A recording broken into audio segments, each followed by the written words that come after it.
নমস্কার বন্ধুরা, আশা করি আপনারা ভালো আছেন। বর্তমান আমি লিডুতে। তো আগামীকাল সরি, ভুল বললাম। আমি আজকেই চলে যাব। হ্যাঁ, তো সময় অল্প থাকাতে ভাবলাম যে না, আমি আগে যে আপনাদের একটা ভিডিও শেয়ার করেছিলাম, আহ, প্লাবন, যে প্লাবনের যে কবিতাটা আবৃত্তি করে শুনিয়েছিল, উনি ছিলেন শ্রীযুক্ত অজিত কুমার বোস। আর উনি যার কবিতাটা আবৃত্তি করেছেন, মানে যে লিখেছিলেন, তিনি ছিলেন ওনার দাদা। ঠিক আছে?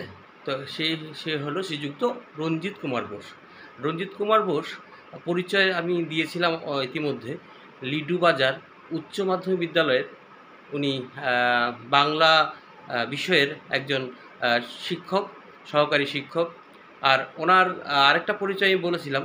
আর উনি, আমি মানে আমার পিতা মিন্স মানে আমার শ্বশুরমশাই।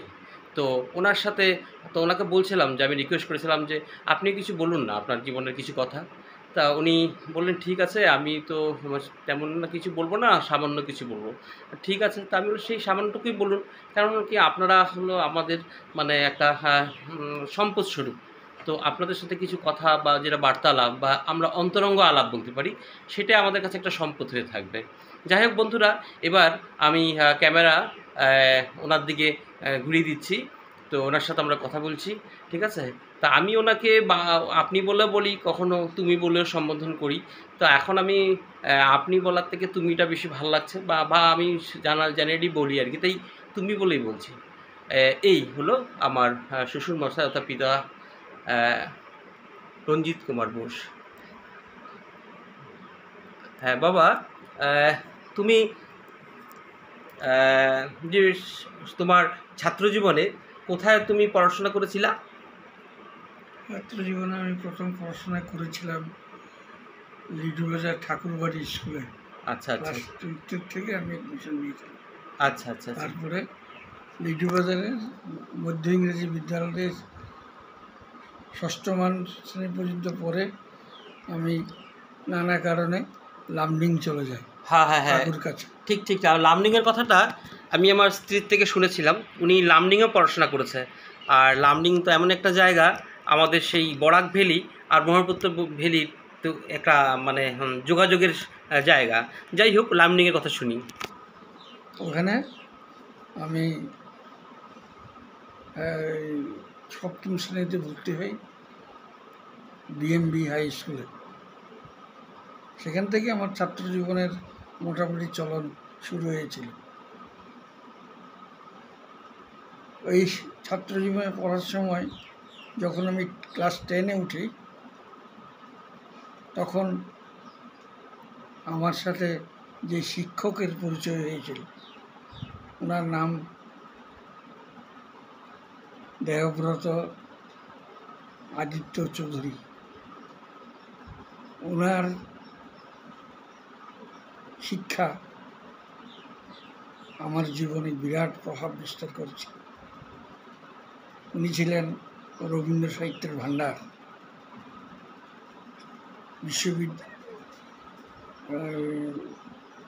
বিশ্বভারতীর থেকে তিনি আদি, মধ্য, অন্ত সাহিত্যে রবীন্দ্রনাথের বিষয়ে তিনি পড়াশোনা করেছিলেন। তাই রবীন্দ্রনাথের সম্বন্ধে ওনার অগাধ পাণ্ডিত্য। উনি আমাকে বিশেষভাবে প্রভাবিত করেছিলেন। আমার যা শিক্ষা বা আমি যা জানি, বিশেষত রবীন্দ্রনাথ সম্বন্ধে যে সামান্য জানি, সেটা সব কিছুই ওনার কাছ থেকেই জেনেছি। উনি ছিলেন একজন অসাধারণ পণ্ডিত ব্যক্তি, অথচ বাইর থেকে কিছুই বোঝা যেত না। একেবারে নির্লিপ্ত, নিরহংকারী মানুষ। ওনার সাথে আমার প্রথম পরিচয় হয় 10-এ পড়ার সময়। আচ্ছা, উনি কি আপনার মানে এই শ্রেণী শিক্ষক, মানে ক্লাস টিচার ছিলেন নাকি? না, উনি আমাদের স্কুলে যখন এসেছিলেন তখন হেডমাস্টার হিসেবে এসেছিলেন। ও আচ্ছা আচ্ছা। যাই হোক, ওনার সাথে আমার প্রথম পরিচয় হয় ট্রেনে পড়ার সময়। উনি বাংলা সাহিত্যে খুব পণ্ডিত ছিলেন, তো অগাধ পাণ্ডিত্য ছিল, অনেক কিছু জানতেন। ওনার কাছে গিয়েছিলাম একটা ভাব সংস্করণের ব্যাখ্যা করতে, জানতে। মন মাঝি তোর বৈঠা নেড়ে আমি আর বাইতে পারলাম না। গুণ মাঝি তোর বৈঠা নেড়ে আমি আর বাইতে পারলাম না। তো এই তো গানও আছে অনেক। হ্যাঁ, ঠিক ঠিক। ওটার সম্বন্ধে জানতে গিয়েছিলাম। উনি যখন যে কোনো ছাত্র ওনার কাছে গিয়ে কোনো কিছু জানতে চাইলে তিনি না করতেন না, নিজেকে উজাড় করে দিতেন। যাই হোক, যখন বললাম স্যার এই সম্বন্ধে একটু কিছু বলুন, বলার সাথে সাথেই তিনি শুয়েছিলেন, তখন ওনার ঘরে গিয়েছিলাম, সঙ্গে সঙ্গে উঠে বসলেন। ওই মন মাঝি তোর বৈঠা নেড়ে আমি বাইতে পারলাম না। ওরে বাবা, এটা তো বড় সাংঘাতিক। এই নিয়ে তিনি আলোচনা শুরু করলেন। লাইন হলো দুর্গানের, কিন্তু আলোচনা চলল প্রায় 50 মিনিট। সেই বৈষ্ণব দর্শন, রবীন্দ্র দর্শন, সব কিছু নিয়ে তিনি আলোচনা করলেন। দেহতত্ত্ব ছিল বোধহয়। হ্যাঁ, দেহতত্ত্ব নিয়ে আলোচনা করলেন। তখন তো ছাত্র, আর এই কঠিন কঠিন বিষয় আলোচনা, হয়তো সব কিছু হৃদয়ঙ্গম করতে পারিনি, কিন্তু যতটুকু বুঝেছি তাতে বোঝা গেল তিনি সহজভাবে ব্যাপারটাকে যে ব্যাখ্যা করে দিলেন, এটাই অনেক কাজ হয়ে গিয়েছে। তখন থেকে আমার ওনার সাথে পরিচয়।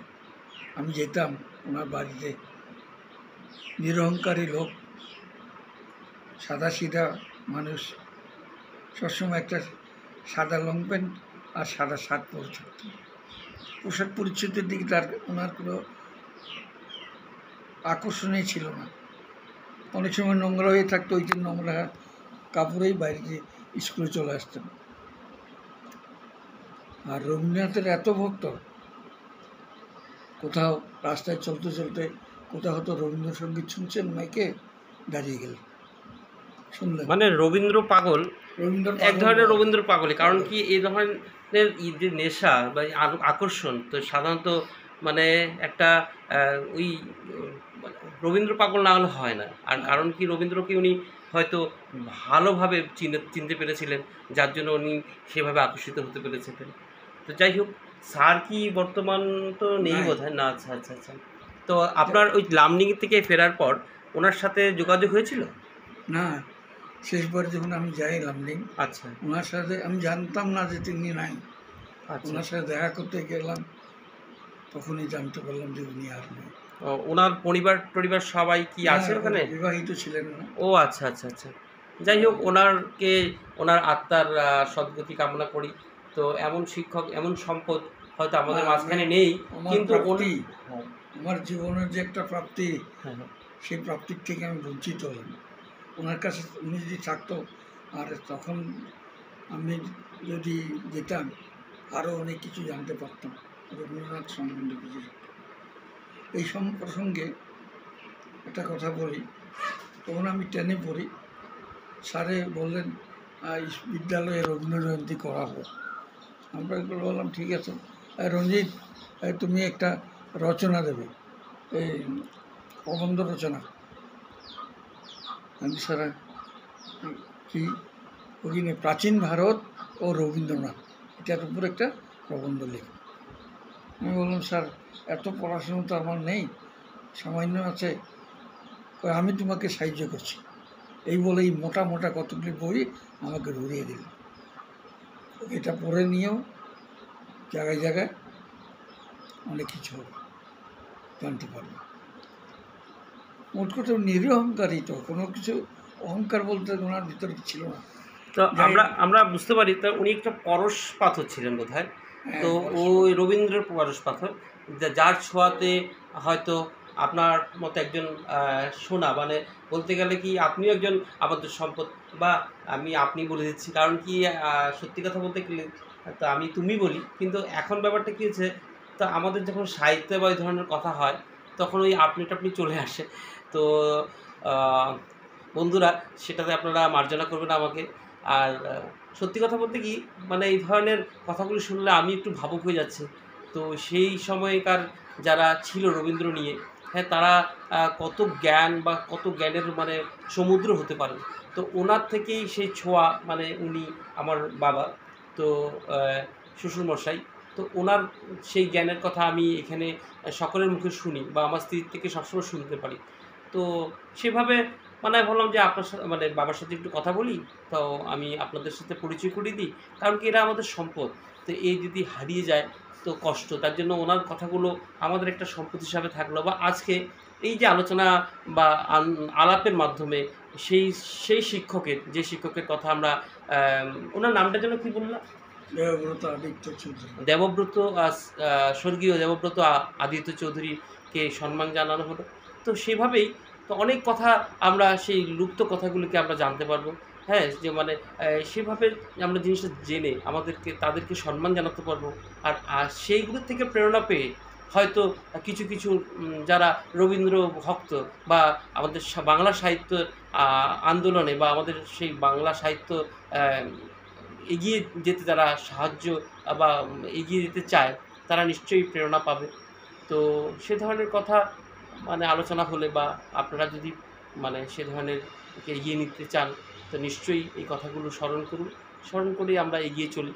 যাই হোক, আজকের এই ছোট্ট আলাপ আমরা এখানে শেষের দিকে যাব। আর আগামী দিনে আমি নিশ্চয়ই আপনাদের কাছে আরও সুন্দর, সুন্দর কথা নিয়ে আসবো। তো বাবা, তোমাকে ধন্যবাদ। তুমি ছোট্ট কিছু, কিছু কথা বললা। তো আমি তোমার থেকে আরও কিছু জানার চেষ্টা করব। আর তুমি ভালো থাকো। হ্যাঁ? তা আমাদের মানে বাংলা সাহিত্যকে তুমি আরও কিছু কিছু দিয়ে যাও। কারণ কি, আজকাল শুধু বই না, আজকাল এই সোশ্যাল মিডিয়ার কথা, তা কিছু, কিছু কথা আমরা যদি লাইভ পাই তাহলে বেশি ভালো। যাই হোক বন্ধুরা, ধন্যবাদ। আপনারা দেখবেন আ আর আমাদের এই বাংলা সাহিত্যকে এগিয়ে নিয়ে যেতে সাহায্য করবেন। আচ্ছা, এখানে সমাপ্ত করলাম। ধন্যবাদ।